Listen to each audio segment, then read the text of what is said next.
Assalamualaikum warahmatullahi wabarakatuh. Perkenalkan, nama saya Madadina Almas Nur Firmansyah, nomor absen 22 dari kelas 12 MIPA 2. Pada kesempatan ini, saya akan melaksanakan ujian praktik biologi, yaitu materi sistem pencernaan makanan pada manusia. Nah, pada lembar jawab ini bisa kita lihat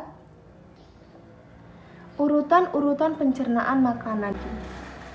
Dan ini adalah hasil gambar saya. Selanjutnya akan saya jelaskan satu persatu mengenai jawaban saya. Yang pertama adalah susunan atau urutan jalannya makanan melalui organ-organ dalam sistem pencernaan makanan. Ya, jadi yang pertama, pada saat makanan pertama kali masuk ke mulut kita, makanan tersebut akan langsung diolah oleh mulut dan ditambahkan enzim-enzim tertentu. Seperti ada enzim petialin atau enzim amilase yang berfungsi untuk memecah amilum menjadi glukosa. Nah, pada skema saya ini, makanan masuk ke dalam sini melalui rongga mulut dan ditambahkan enzim petialin. Dalam rongga mulut itu sendiri terdapat bagian-bagian tertentu, seperti ada bibir, gigi, dan lidah. Setelah di rongga mulut, akan diteruskan dan melalui faring. Nah, faring ini sendiri berbentuk seperti tabung dan menghubungkan antara rongga hidung, telinga tengah, dan juga laring. Dalam sistem pencernaan sendiri, fungsi faring itu adalah membawa makanan dari mulut menuju esofagus atau kerongkongan. Nah, ini adalah gambar esofagus. Di dalam esofagus tersebut terjadi gerakan peristaltik. Dan fungsi dari esofagus adalah meneruskan makanan dari faring menuju ke lambung. Setelah faring, makanan akan masuk ke dalam lambung.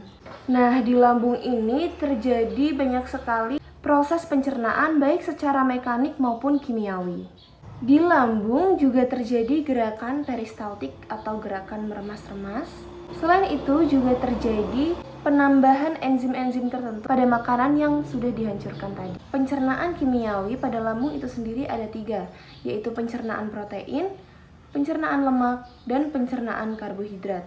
Pencernaan protein dilakukan oleh enzim renin dan enzim pepsin. Enzim renin berfungsi untuk memecah protein susu menjadi kasein, dan enzim pepsin itu berfungsi untuk memecah protein menjadi pepton. Selanjutnya, pencernaan lemak dilakukan oleh enzim lipase yang berfungsi menghidrolisis lemak susu menjadi asam lemak dan gliserol. Dan yang terakhir ada pula pencernaan karbohidrat yang dilakukan oleh enzim amilase. Setelah melalui lambung, makanan akan menuju ke usus halus.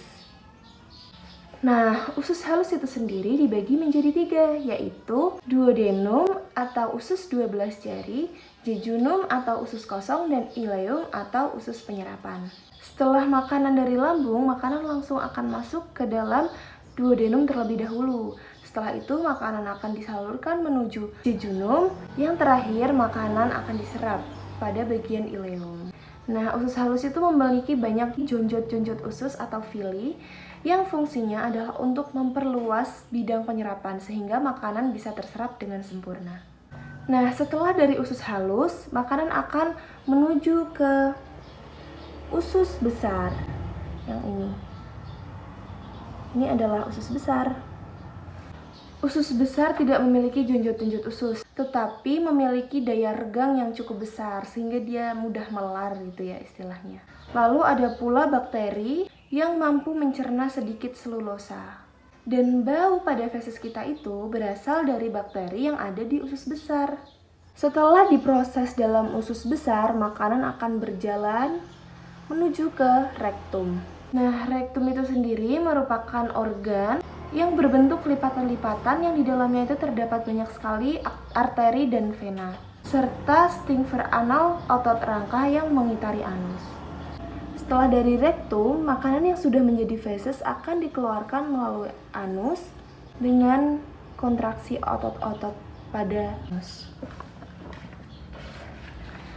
Nah, tadi itu adalah proses jalannya makanan hingga sampai anus. Selanjutnya, adapun penyakit-penyakit pada sistem pencernaan kita seperti diare, yaitu feses menjadi lembek yang disebabkan karena bakteri atau kelebihan vitamin C atau suatu alergi. Ada pula konstipasi, kebalikan dari diare, yaitu sembelit.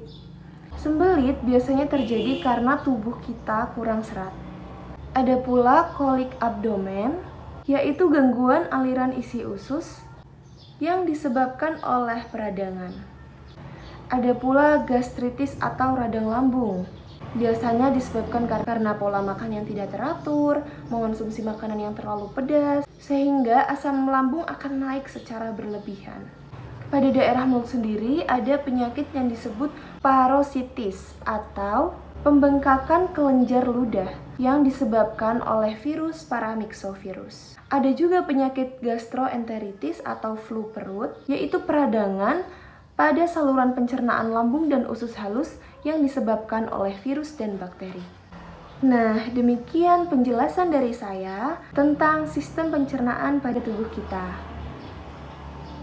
Terima kasih atas perhatiannya. Wassalamualaikum warahmatullahi wabarakatuh.